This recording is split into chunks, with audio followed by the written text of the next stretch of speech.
O teatro grego, ali está a origem de uma prática cultural que é exemplo do que acontece com várias outras formas de manifestação da cultura do mundo ocidental, surgiu na Grécia Antiga. Mais especificamente em Atenas, do século VI a.C. Esses detalhes em si não são tão relevantes. O que a gente tem que ter em mente é a importância desse fato histórico, né? Desse momento que vai surgir na Grécia e vai se desenvolver. Primeiro em Atenas, depois ele acontecia nas festividades comemorativas ao deus Dionísio. E então começa a haver um afluxo de povos da língua grega, né? Ainda não existia a Grécia como país, como nós conhecemos hoje. E para irem assistir a essas festividades, inclusive as representações teatrais. Não havia, no século VI a.C., esses teatros que a gente está acostumado a ver. Não. Eram ainda armações de madeira, arquibancadas feitas um pouco de improviso, montadas e desmontadas anualmente à medida da necessidade. Depois é que vão aparecer os grandes teatros, né? Como o de Atenas, né? Que é do século I depois de Cristo, aquele teatro que se conhece, que se vê, não é da época dos grandes teatrólogos, né? Não, é de uma época posterior. Então, a gente vai ver hoje alguns aspectos dessa manifestação cultural genuinamente grega, genuinamente, portanto, clássica, não é? O teatro, assim, esteve ligado ao culto ao deus Dioniso. Ele não tinha função exatamente de lazer, mas de culto religioso e cívico, esferas não de todo apartadas para os gregos, conforme observou Adriane da Silva Duarte em seu estudo publicado no livro O Melhor do Teatro Grego. A forma do teatro obedecia a um padrão que tanto favorecia a visualização dos atores, como permitia a percepção das vozes deles e as do coro. É que o som se propaga da mesma forma que uma pedrinha caída num lago sem ondulação alguma. Quando ela atinge a tona d'água, ondas concêntricas se formam, propagando-se sobre a superfície do lago. O som é a mesma coisa, só que tridimensional. Funciona como uma bolha que se expandisse e percorresse a assistência sem diminuir a eficácia da propagação das ondas sonoras, por não encontrar qualquer anteparo em seu caminho. A arquibancada semicircular e escalonada permitia que o som se propagasse melhor porque elevava os espectadores situados na parte posterior, retirando as pessoas à frente de cada um do caminho das ondas sonoras. O teatro, naquela época, não era frequentado exatamente como é hoje. Hoje você abre a programação, escolhe uma peça, vai lá. Se você não pode hoje, ela estará lá amanhã e tudo. Não era assim naquela época. Na época era uma vez só que era apresentada, cada peça. Porque, a rigor, as peças teatrais eram representadas em festivais de teatro, uma verdadeira maratona, né? Era chamada tetralogia, composta por 3 tragédias e um drama satírico, né?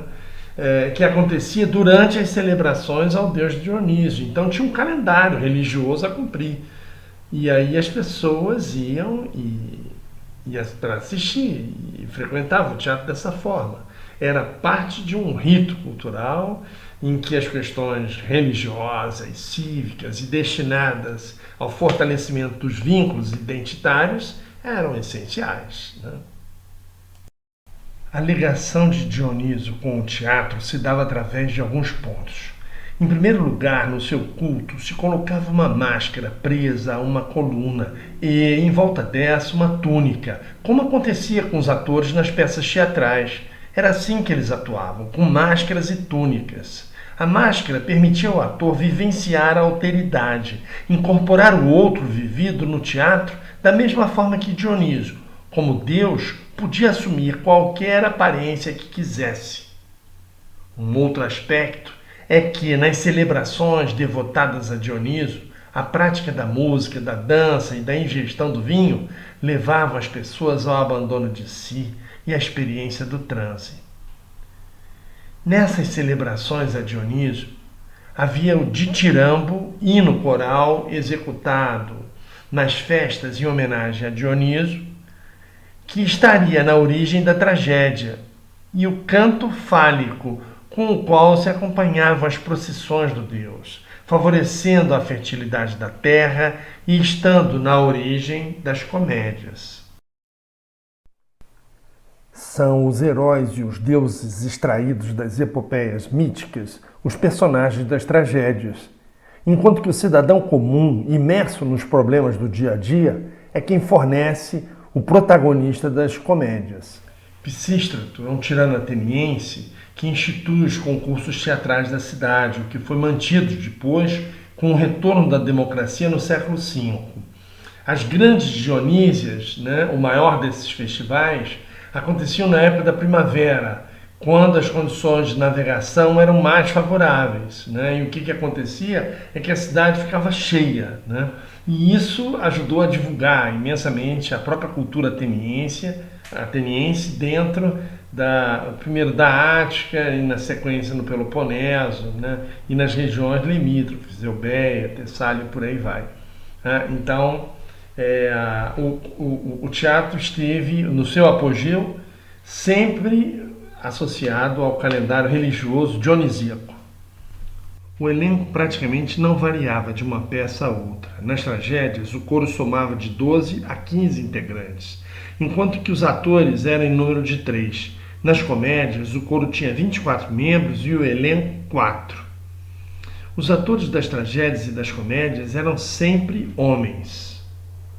O coro, nas tragédias, era mais contemplativo, limitando-se a comentar o desenrolar da trama e, por vezes, aconselhar o herói.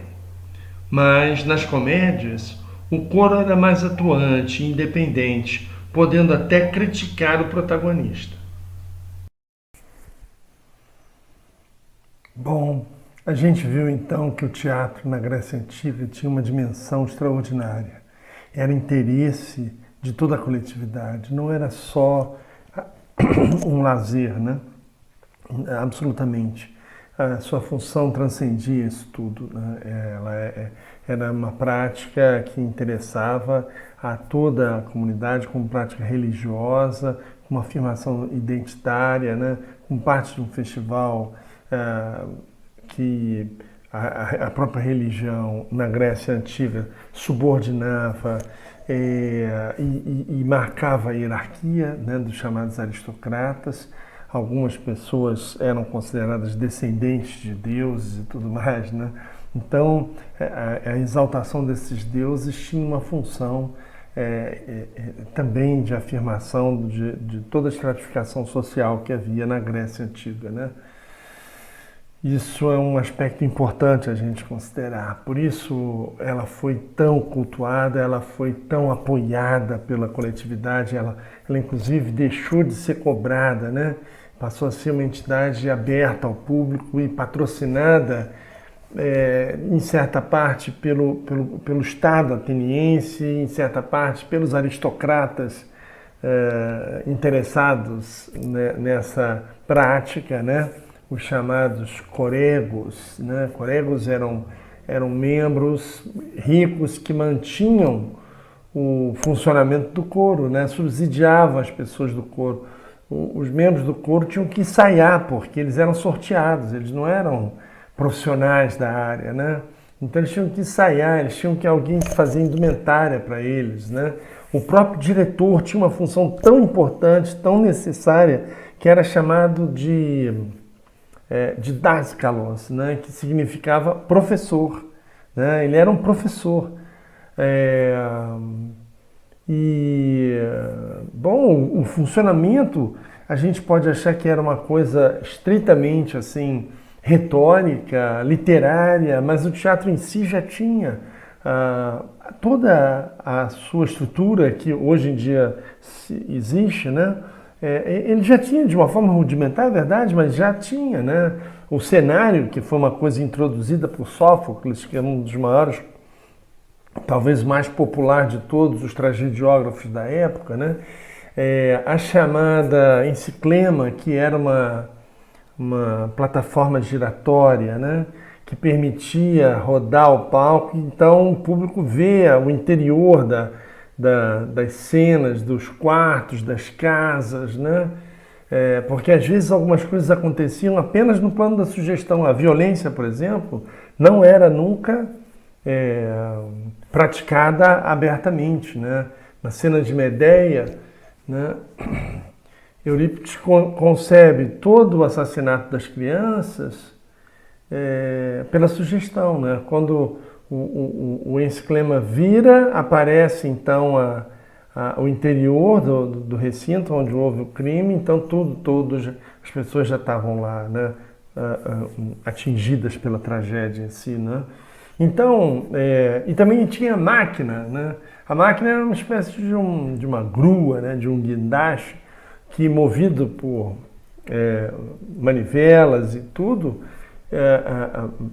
fazia efeitos especiais, né? A obra As Nuvens, de Aristófanes, Sócrates entra em cena dentro de uma máquina, né? Normalmente essa máquina é usada para deuses, nunca para um ser comum. Mas como é uma comédia, como ele quer ridicularizar Sócrates, ele coloca já o Sócrates como Deus, né? E aparece nessa máquina, assim, pairando sobre a cena, né? Então havia uma certa sofisticação e o teatro foi cultuado como uma coisa religiosa, né? Tamanha a sua importância, né?